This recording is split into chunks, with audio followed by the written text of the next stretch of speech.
Hello everyone, welcome you on Schooling Guide, and in today's video we are going to start a new chapter of class 6, and that is the major domains of the earth. And in this chapter we are going to know about lithosphere, we are going to know about hydrosphere, biosphere and atmosphere.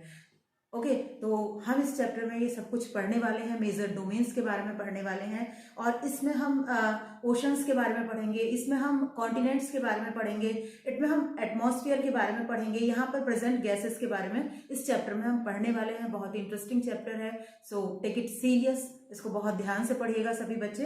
तो चलिए, तो सबसे पहली बात, अर्थ हमारा home planet है, हम अर्थ पर रहते हैं, ये हमारा होम प्लैनेट है और ये एक यूनिक प्लैनेट है। और इसको यूनिक क्या बनाता है, यहाँ पर मौजूद air and water and sunlight, ठीक है, तो इसको एक यूनिक प्लैनेट बनाते हैं। और दूसरी बात ये है कि यहाँ पर जो सन की अल्ट्रावायलेट रेज है, यहाँ पर जो एटमॉस्फेयर है, जो एक एटमॉस्फेयर की एक लेयर है, तो जो सन की अल्ट्रावायलेट किरणें हैं तो उनसे प्रोटेक्ट करती हैं। वो काफी जो सूरज की गर्मी है, जो सन का हीट है, उसको एब्जॉर्ब कर लेते हैं और यहाँ पर इसको एक लिविंग प्लैनेट बनाते हैं। यहाँ का जो क्लाइमेट है वो मॉडरेट है, ऐसा भी नहीं है कि हम जो है जल जा रहे हैं, और ऐसा भी नहीं है कि हम कोल्ड से, ठंड से हम जम जा रहे हैं, या फिर गर्मी से हम जल जा रहे हैं। तो ये एक मॉडरेट प्लेस है जहां पर हम आराम से रहते हैं।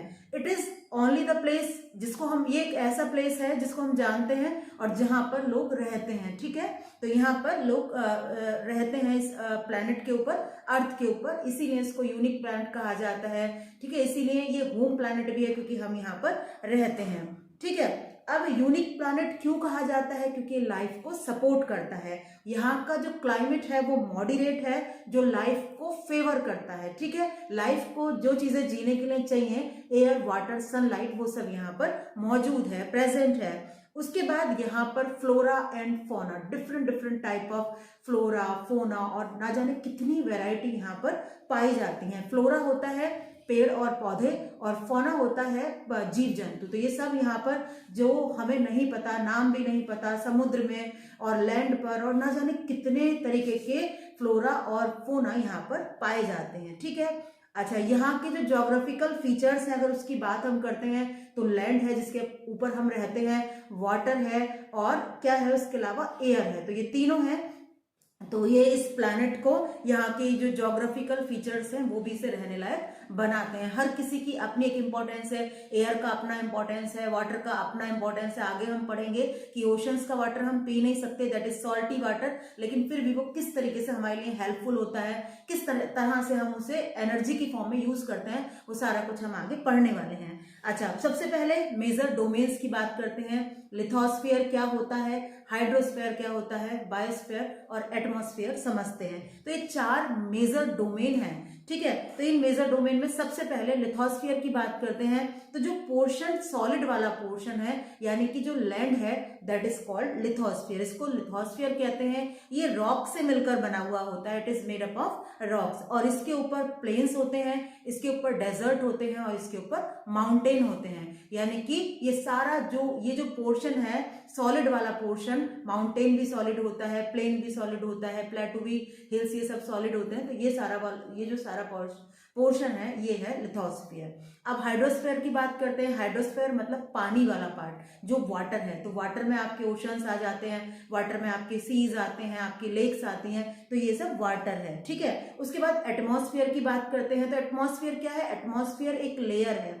किस चीज की लेयर है, गैस की लेयर है, गैसियस लेयर है, जो अर्थ को सराउंड करके रखती है, अर्थ को घेर के रखती है, और जो सन की अल्ट्रावायलेट रेज हैं उनको पृथ्वी पर आने से रोकती है। ये एटमॉस्फेरिक जो लेयर्स होती हैं, तो वो एटमॉस्फेयर भी इंपॉर्टेंट है और ये हमारे डोमेन्स में आ जाता है। उसके बाद बात करते हैं बायोस्फीयर की, बात करते हैं उस जोन की जो है एक इंपॉर्टेंट जोन है, एक नैरो जोन है। अब ये जोन क्या है, it is a narrow zone where land, water and air together are found. तो बायोस्फीयर एक ऐसा जोन है जहां पर एयर, वाटर, और तीसरी चीज क्या बताई मैंने आपको, land, air, water and land एक साथ रहते हैं, ठीक है। तो it is a narrow zone where land, water and air together are found, जहां पर तीनों चीजें एक साथ पाई जाती हैं, दैट इज कॉल्ड बायोस्फीयर। अब लिथोस्फीयर को थोड़ा सा डिटेल में पढ़ेंगे, ठीक है।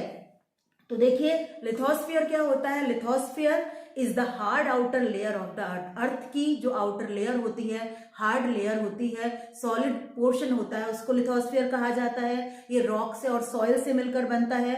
अब ये वर्ड आया कहाँ से, इसको लिथोस्फीयर ही क्यों कहा गया, तो एक ग्रीक वर्ड है लिथोस, और लिथोस का मीनिंग होता है स्टोन्स। ठीक है, the upper most layer of the lithosphere is called crust. और जो लिथोस्फीयर की अपर मोस्ट, सबसे ऊपर की लेयर होती है, उसको कहा जाता है crust. Okay, it is made up of 2 layer. ये भी 2 लेयर से मिलकर बनी होती है, पहली सीएल और दूसरी सीमा। अब CL is the upper layer of the crust. अब जो क्रस्ट है, जो ऊपर की लेयर है, उसमें क्रस्ट में तो 2 लेयर होती है। ऊपर वाली लेयर होती है सीएल और नीचे वाली होती है सीमा।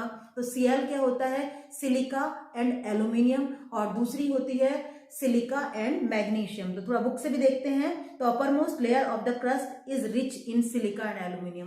तो जो ऊपर वाली लेयर होती है, उसके अंदर बहुत ज्यादा सिलिका और एल्यूमिनियम पाया जाता है। उसके बाद सीमा इज द लोअर लेयर। सीमा जो होती है वो लोअर लेयर होती है पृथ्वी की क्रस्ट पे, and is rich in silica and magnesium. तो ये किस चीज में रिच होती है, इसमें क्या ज्यादा पाया जाता है, मैग्नीशियम एंड सिलिका। अब लिथोस्फीयर इंक्लूड वेरियस लैंडफॉर्म। अब लिथोस्फीयर में बहुत सारे लैंडफॉर्म्स होते हैं। क्या क्या लैंडफॉर्म्स होते हैं, जैसे कि माउंटेन्स हैं, जैसे कि हिल्स हैं, जैसे कि प्लेटू हैं, जैसे कि प्लेन्स हैं, या फिर सैंडी जो डेजर्ट हैं वो भी इसी में आ जाते हैं। उसके अलावा स्नो कवर्ड माउंटेन है, वो भी माउंटेन ही होते हैं, तो वो भी इसी में आ जाते हैं। तो ये सब आपका जितना भी सॉलिड पोर्शन है, दैट इज कॉल्ड लिथोस्फीयर। अब पृथ्वी का 29% जो पार्ट है, जो पोर्शन है, वो लैंड है। ओके, और 71% जो पार्ट है पृथ्वी का, दैट इज वाटर, वो पानी है। The large land masses are called continents. जो बड़े बड़े लैंड मास होते हैं, जैसे Africa, Australia, North America, South America, तो इनको कॉन्टिनेंट कहा जाता है।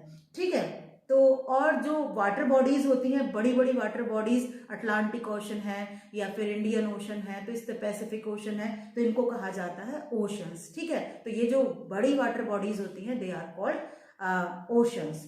इतना हम कवर कर चुके। अब सबसे पहले, क्योंकि हम इसमें कॉन्टिनेंट के बारे में पढ़ने वाले हैं, इसमें हम ओशंस के बारे में पढ़ने वाले हैं, तो कॉन्टिनेंट के नाम जानते हैं। तो एशिया है, उसके बाद Asia is the largest continent. उसके बाद अफ्रीका है, अफ्रीका को डार्क कॉन्टिनेंट भी कहा जाता है। उसके बारे में डिटेल में पढ़ेंगे, उसमें क्या क्या पाया जाता है, कैसे फॉरेस्ट है वहां पर, कौन सी रिवर फ्लो करती है, सारा कुछ पढ़ने वाले हैं। उसके बाद नॉर्थ अमेरिका के बारे में जानेंगे कि क्या विशेष है। उसके बाद फिर साउथ अमेरिका के बारे में जानेंगे। अंटार्कटिका कोल्डेस्ट प्लैनेट है, उसके व्हाइट कॉन्टिनेंट भी कहा जाता है उसको, उसके बारे में भी हम इस चैप्टर में डिटेल में पढ़ने वाले हैं। यूरोप के बारे में देखेंगे कि यूरोप क्या है और यूरेशिया क्या है, वो भी पूरा समझेंगे थोड़ा। और उसके बाद लास्ट में फिर ऑस्ट्रेलिया, जो कि एक कॉन्टिनेंट भी है और जो एक कंट्री भी है, तो उसके बारे में भी हम इस चैप्टर में पढ़ने वाले हैं। तो कल डिटेल में इसके बारे में सारा कुछ पढ़ेंगे, और उसके बाद ओशंस, और ओशंस के बाद फिर आगे का पार्ट लेंगे चैप्टर का। कितना कवर कर पाते हैं कल देखते हैं। तो आज की वीडियो में बस इतना ही। Thank you everyone, we will meet tomorrow with this topic.